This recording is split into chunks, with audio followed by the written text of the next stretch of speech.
कृष्ण सच्चिदानंद विग्रह अनादिरादिर्गोविंद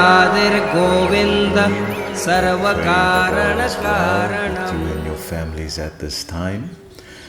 So today we are on to day number 23 of our Purushottam Mass Challenge, which means we have just 1 week left till the end of the Purushottam Mass, and we at the moment discussing the summary of the 14th chapter, the prayers, Brahma Stuti to Lord Krishna, which is absolutely nectar and very, very beautifully described in the 10th canto, 14th chapter, Srimad Bhagavatam. So before we start, we'll recite the Paribhasa Sutra of the Srimad Brahma Samhita as an invocation.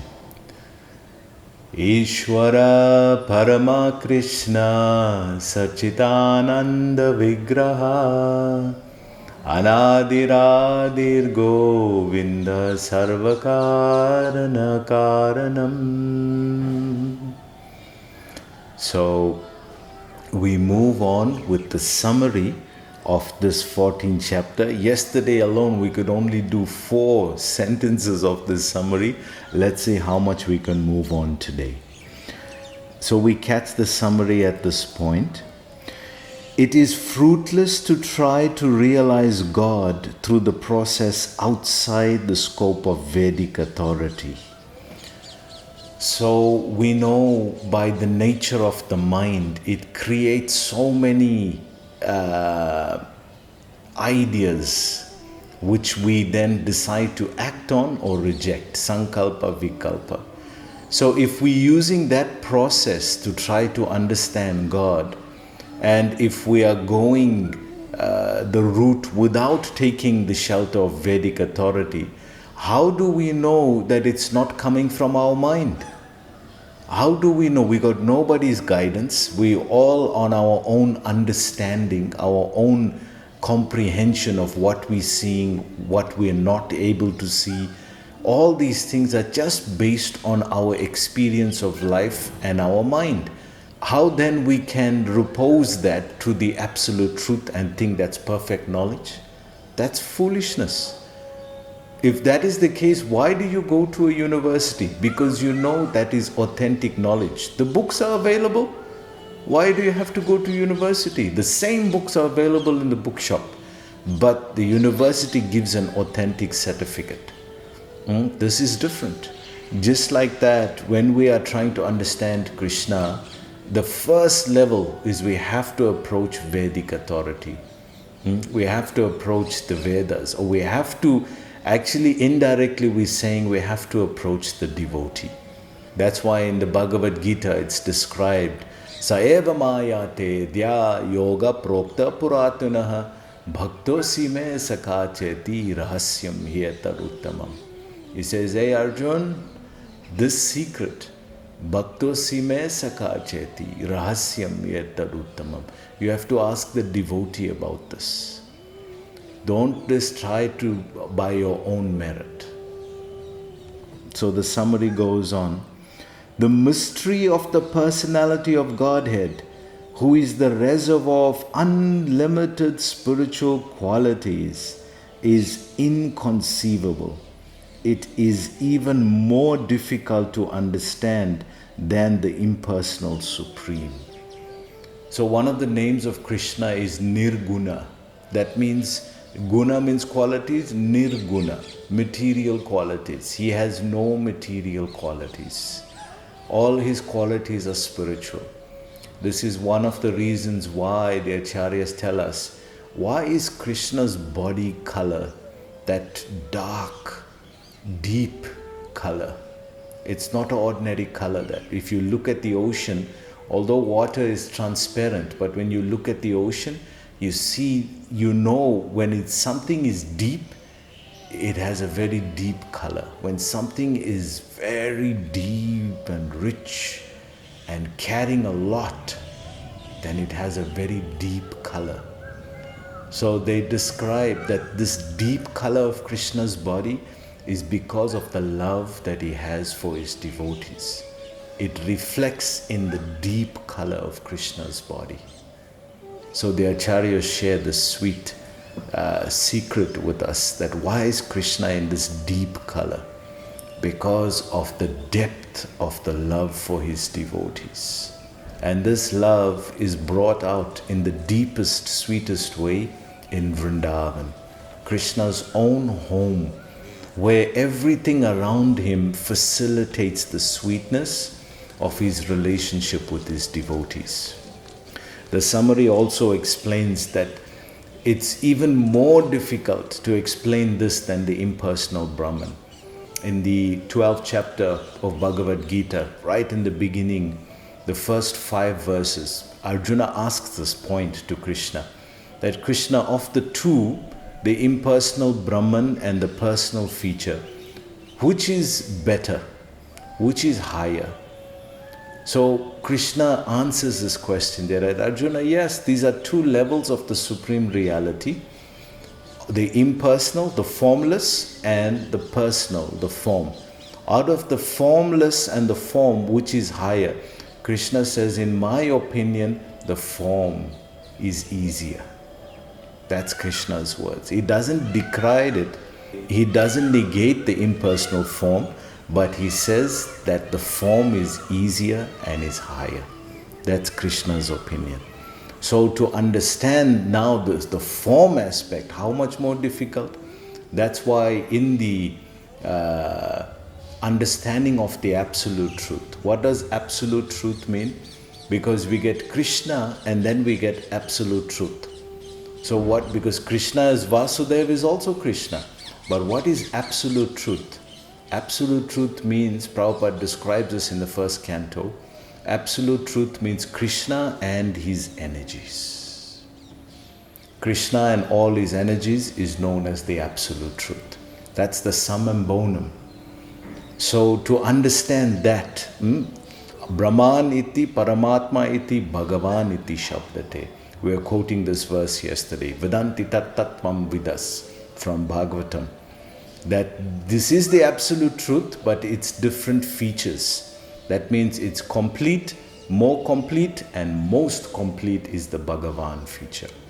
So we see in Vrindavan, in the 4th chapter of Bhagavad Gita, Krishna, because he can't help bring out Vrindavan, he can't help speak about Vrindavan, because this is where his heart lies. So sitting in Kurukshetra, he's talking to Arjuna, Bhagavad Gita, and he's remembering Vrindavan. And he tells Arjuna, so he tells Arjuna, although I'm sitting here and talking all this philosophy to you, my heart is being pulled to Vrindavan. And then he starts speaking in the 4th chapter about knowledge, Jnana Yoga. And in that, he has to drop a hint about what is the knowledge of Vrindavan. So he says, 4.9, he describes, Janma karma chame divyam, evam yo veti tatvataha, tyaktva puna janma naiti, mameti. So Arjuna. He says, Arjun, if one gets to understand my janma and my karma, janma means birth, how I was born, and karma, my activities. Janma karma cha me, mine, divyam, which are divine. They're not ordinary. So go and find out how Krishna was born and find out what activities Krishna did. Then what is the result of that? Tyaktva puna janma naiti. They don't take another birth. So what is Krishna talking about there? His place of birth and his activities? This is Vrindavan. So he's saying, just try to hear something about Vrindavan. Try to hear something about the sweetness of Vrindavan. Try to go there to Vrindavan. So this is where we're finding our Jnani. Lord Brahma is trying to rationalize with his 4 heads the sweetness of Vrindavan. Not possible. You cannot rationalize sweetness with logic. That's why even the brain is divided into 2 parts. The logical brain and the emotional brain. Sweetness is emotional, but it's not sentimental emotional. There is a logical understanding behind things as well. This is Krishna consciousness. It's complete package. So we see our Brahma, after understanding this, that Vrindavan is such a special place, he even prays in the Brahma Samhita, Advaitam Achyutim Anadir Ananta Rupam Adhya Purana Purusha Navayovanamscha Vedarsa Dullabha Adullabha Atma Bhakto Govindamadi Purusham Tamaham Bhajami. He says that this Vedarsu Dullabha, to understand Krishna from the Vedas, very difficult. So on the first level we're saying today, approach the Vedas, but no, that is just the approach. After that, to understand him only by the Vedas, no. You have to approach the devotee. You have to approach those who are hearing and chanting about Krishna. Shatam prasangam mama virya samvido bhavanti ritkana rasayam kataha. That you have to approach those who are satam prasangam, that sangha where they are discussing about the katha of Krishna. And what is the result? Shraddha ratim bhaktir anukramisyati. That you will get this faith about Krishna, attachment to Krishna from their sangha. So this is the place where Vrindavan lies. It's in the heart, Atma Bhakto, it's in the heart of the devotees. We have to start there by serving the devotees and hearing from the devotees. Otherwise we're going to get completely bewildered. And we see in this pastime there's so many levels of bewilderment. We see the first level, Krishna steals the cows. Actually, the first level, even Krishna gets bewildered. Even he is bewildered. This is how powerful Krishna's illusionary energy is. That he himself, in the 3rd chapter, is described that he sat down with all the cows and the cowherd boys, and they're all taking out their lunches, and then the cows start to drift off. So he tells them, don't worry, I'll go and find the cows. You all carry on. You all start eating, I'll go and find. And he goes out and he goes through the bushes and the kora and the narrow passageways, and then he comes to finally realizing that where these cows are gone. And then by his illusionary energy, Maya dakshena prakriti suyate sacharacharam hetunanenya kunteya jagat viparipartate. That I'm controlling this whole material energy is controlling by me. Daiviyesha gunamayi mama maya duratyaya mam eva ye prapadyante mayam etantarantite.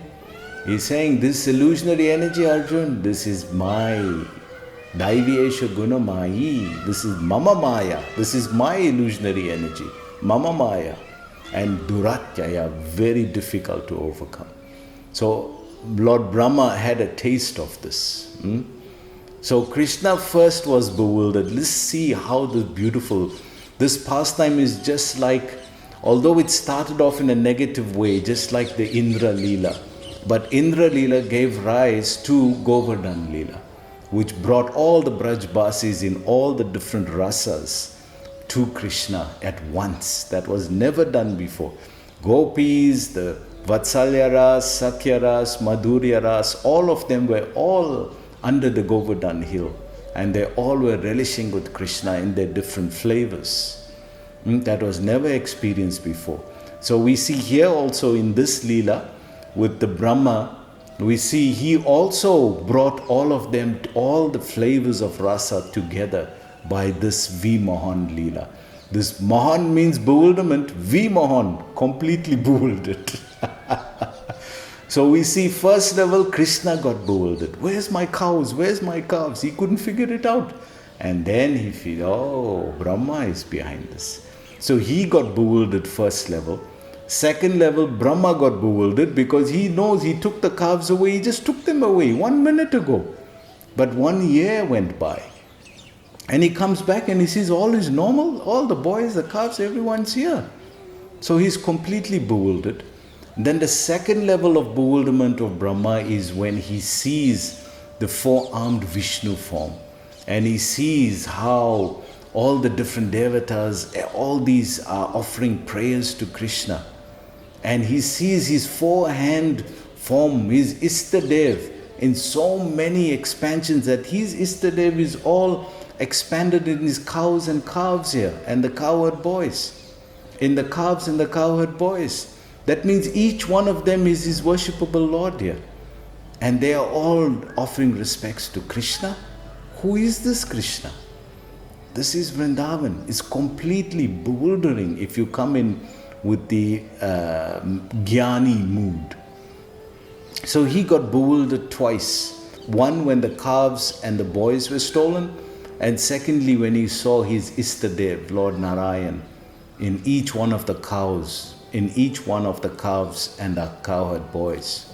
And on the third level, the Brajbasis also got bewildered, because we see this Leela went on for 1 year, and they saw the calves and the cowherd boys as their own children. They became infatuated, because they loved their children now more than they would have loved them before, because it's Krishna. So they desire to want to serve Krishna, to want to feed Krishna their own milk. The cows are in Vatsalya Bhav, the parental mood. So they got fulfilled. So that became a bewilderment. They couldn't understand, even to the point where Balaram couldn't understand. In the 13th chapter, it's described that just 5 or 6 days before the end of the year, Balaram finally figured out, hey, something is wrong here. What's happening that all the cows, because there was a phenomena. What's that phenomena? That all the cows and the cowherd boys and the calves, that all the cows and the cows are becoming so infatuated with the calves. This is some phenomenon. What's going on? Is there some demon that's coming and attacking? He thought like that as well. It could be a demon, because we know Trinavarta came and Shakatashur, we couldn't see them. So could it be like that? Or is it some illusion? What's happening here? He himself, only 5 days before, that means 360 days, he was also bewildered. And then he asked Krishna, and then Krishna says, yeah, ha bhaiya, this is me. This is my doing. And then he understood, oh Krishna, what did you do here? And Krishna explained the whole Leela to him. So even Balaram was illusioned. So everybody got illusioned. Therefore it's V Mahan Leela. See the dynamic of Krishna. Everyone in this pastime got illusioned in some way or the other, including Krishna. But Krishna defeats not by any weapon, but he defeats by sweetness. You see in Vrindavan, he kills all the demons, but he doesn't kill them with any weapons. He kills them with sweetness, with human kind of activity. He killed Trinavarta by holding on to him like a child. Oh, I'm going to fall, I'm holding on to you. And he killed him that way. He punched Keshi, the horse. He swung around, he broke the beaks of Bakasur. And now this Leela just took place after he killed Agasur, the python. So you can see that he's like the local village hero. And they love him not because of his activities, but because of who he is, his beauty. And we were talking about how enchanted Brahma became with his beauty. So there's so many dynamics to Krishna's beautiful Leelas in Vrindavan. Let's go on with the summary. Just only by the mercy of God can one understand the glories. Without the mercy of Krishna, none of this can be understood. We see Brahma got totally bewildered. So we see even in the Bhagavad Gita, this mercy feature is so prominent as well, that Krishna is only by mercy that I can be understood this way. Bhakti. So even when Arjuna had his revelation in the 11th chapter Bhagavad Gita, towards the end he said, Krishna, I saw this 1,000-armed form. Please show me then the 4-armed form. So when he saw the 4-armed form, they know 4-armed form is God. This is Narayan or Vishnu. And then he said, show me the Soumya Rupa. Soumya Rupa, the 2-armed form. So we see that at the end, even Arjuna was not satisfied with seeing Lord Narayan there. He wanted to see the sweetness, the Soumya Rupa. So when you're a devotee of the Lord, all this majesty, all this opulence, all this gyan, throw it away. We don't want to have nothing to do with this. We only want to relish Krishna's sweetness. We just want to relish the sweetness of Krishna. And Krishna in turn, he also wants to relish the sweetness with us. What love my devotee has for me. Therefore, the greatest secret of the Bhagavad Gita, there's one verse that comes twice. 934 and 1855. Manmana. Manmana bhava madbhakto madhya jimam namaskaro. Mam evasyasi satyam te pratijana priyosime. The second verse ends with Atmanam Madparayana. So same verse, both start that way. So that is the greatest secret of Gita. Why? Because there Krishna is speaking, Manmana, think of me, Bhava Madbhakto, become my devotee. And then Madhya Jimam Namaskaro, if you do Namaskar to me, then Pratijana Priyosime. So although he is describing these activities, the deeper secret that the Acharyas are telling us is that he is talking about something that he has no experience of. Manmana, Bhava Madbhakto, think about God, become the devotee of God, worship God. He is the highest. Matta Paratanannanyat Kinchitasti Dhananjaya. Arjun, there is no truth superior to me.